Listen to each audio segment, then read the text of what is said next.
I want you to think about the last time you saw or heard someone talk about Khadlaj as a perfume. It's not Latafa, not a BR540 designer alternative, not oud in general, but Khadlaj specifically as a perfume house. Now wait for a few seconds. Because I have been in fragrance spaces online, in comment sections, in communities full of people who genuinely love perfume and who love fragrance. And the conversation almost always goes the same way. It's Latafa, it's Swiss Arabian. Maybe Afnan if someone is feeling adventurous, and then it just stops. Adlajaba gets a mention, which is odd to me because it's been around for 29 years. It operates in 80 countries. It sold 10 million bottles of its most famous fragrance worldwide. And yet today I can scroll fragrance TikTok for a week and see Latafa mentioned 50 times before I see Khadlaj mentioned once. And to me, that's a gap. And what I've learned as I've been in the fragrance space is that when there is a gap, it doesn't always mean that there is nothing there. It just means nobody's looking or paying attention. So let's pay attention. This is Arabian Scent Files, the only fragrance series that treats Middle Eastern perfumery as a subject worth studying, not just a place to find cheap alternatives. Every episode goes deeper than the bottle. I'm Zoba. Let's get into it. If you've been with this series from the beginning, you know we just came out of an oud episode. We talked about oud as an ingredient. We talked about where it comes from, what it costs, what it actually does on skin versus what people think it does. And one of the things that stayed with me coming out of that episode is how much the fragrance community's understanding of Middle Eastern perfumery gets filtered through a handful of names. Latafa often gets the conversation, the TikToks, the best budget Arabian fragrance list. And I love Latafa. Episode 2 was dedicated to it. I have more Latafa bottles than I can count. But loving it doesn't mean only talking about it. I think those are two different things. And so somewhere in between those two things is this perfume house, Khadlaj, that has been making serious fragrance since 1997 and getting a fraction of the attention I believe it deserves. So let's see in all the different parts of this episode what we can do to learn more about this perfume house. To understand how I found Khadlaj, you have to understand where I was in my fragrance journey when it happened. I was deep in my gourmand phase, and if you know, you know, there is a season in every fragrance lover's life where you find yourself just gravitating or reaching for a specific kind of fragrance. Sometimes it's warm, sweet, edible. Sometimes it's floral, fruity flowers, whatever it is. For me, in that phase, I was in my warm, sweet, edible phase. Caramel, vanilla, brown sugar.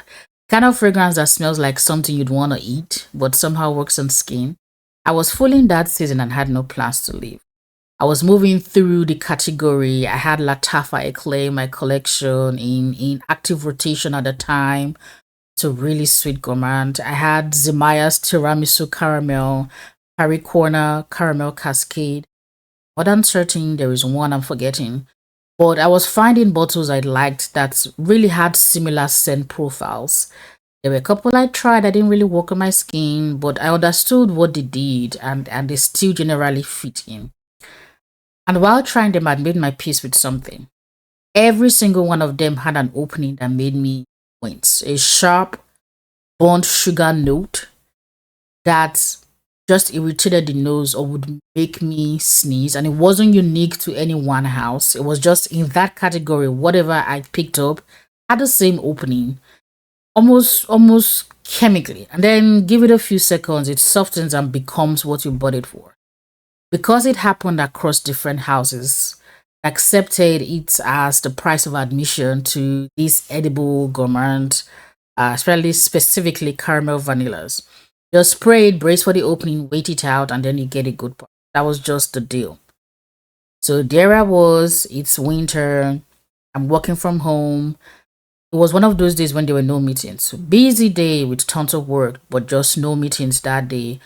it's cold outside. I wanted to feel warm and cozy and comfortable. And it was a gourmand kind of a day. I wanted something that was soft and sweet and close. And Chrome Velvet, I believe, a day or two before that had just arrived in the.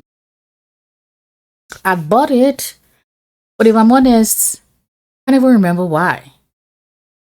I rem- I know I remember looking up the reviews after it arrived, and everybody compared it to Latafa Eclair, same family, same energy, similar profile.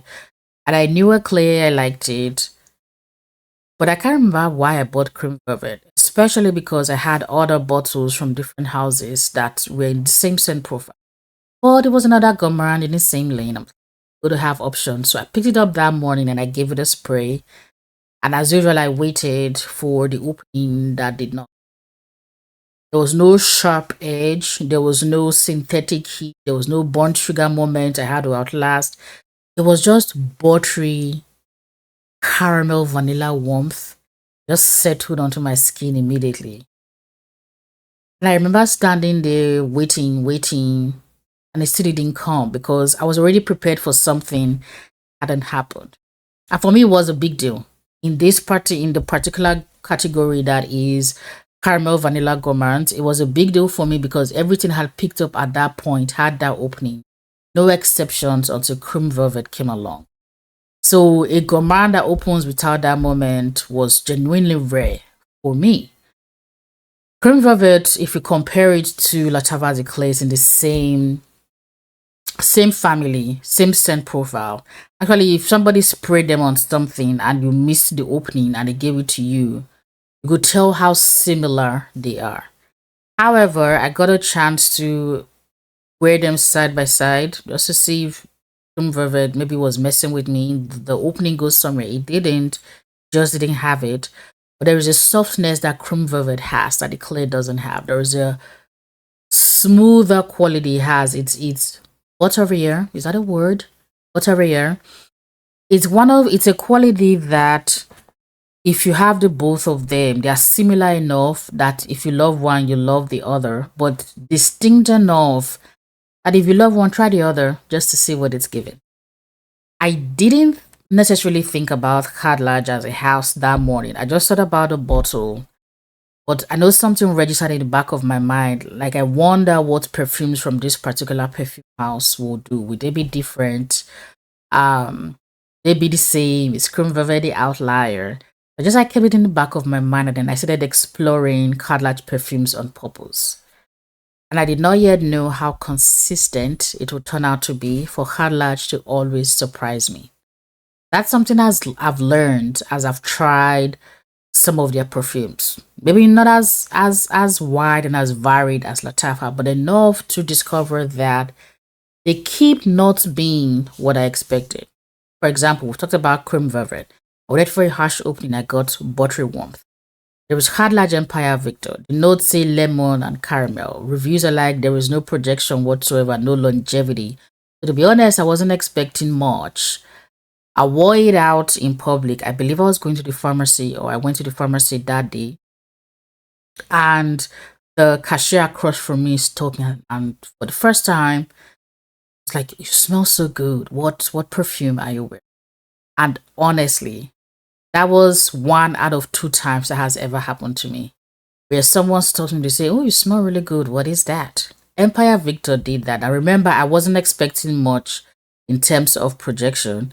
Actually, now that I think about it, I don't even recall picking up caramel in the notes. But whatever it was, that was surprising to me. There is Harim Al Sultan Gold. It's Khadlaj's most famous fragrance.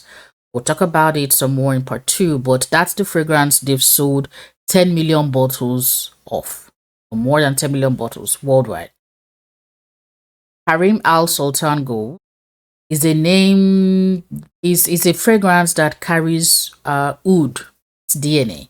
The notes list it, the reputation of perfume house suggests it. Everything about the category it sits in says you should expect the density and weight of oud. You should expect the kind of projection that demands a careful hand, because that's what I've learned about Middle Eastern fragrances. especially those that have hoodies. Be careful in warm weather. Don't spray too much. Apply with restraint. Like, think carefully before you spray. But when I tested Harim Al Sultan Gold, there was no oud. I'm not picking up oud anyway. At least not in any identifiable way. I can't smell it. It's not showing up on my skin. What I'm getting is a warm, light, spicy floral that's forgiving, wearable in any weather. Kind of fragrance you can apply without calculating consequences, which is awesome for an oversprayer like me.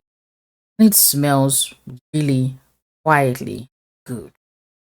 Now I've talked about 3 bottles, and 3 times where I've prepared for something that didn't arrive. 3 times where what arrived instead was better than what I'd prepared for. Now, there are a couple I've tried where surprising but suspect. But more often than not, with Khadlaj perfumes, I am surprised by what I find. And to me, that's not just luck, blind luck. That's not inconsistency. I really believe that that is part of the philosophy for Khadlaj as a preference. Um, and the philosophy is so different from what the category trains you to expect. That the first time you encounter it, you don't even know the name, you can't name what has happened, you just know something has surprised you. This is why the gap when it comes to Khadlaj in the fragrance community surprises me and bothers me. Not in an outraged way or like an accusation, just a genuine question, curiosity that I keep going back to. Like, how does a house with 29 years of history, with a master perfumer at its center, fragrances that always surprise, how does it become one that nobody mentions when the conversation turns to Arabian perfume? It's possible the answer is in part 2. We'll see.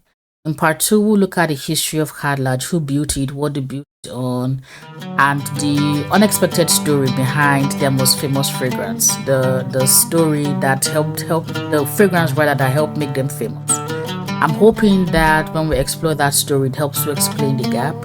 In part 3, we'll look at some specific bottles. Already mentioned a couple of them. We'll dive into them some more. And then my honest verdict on what the house actually does when you give it your full attention. Because what I've discovered so far, I really, really do believe that with 29 years in, Khadlaj deserves attention. And hopefully we will start paying. I will see you parts 2 and 3.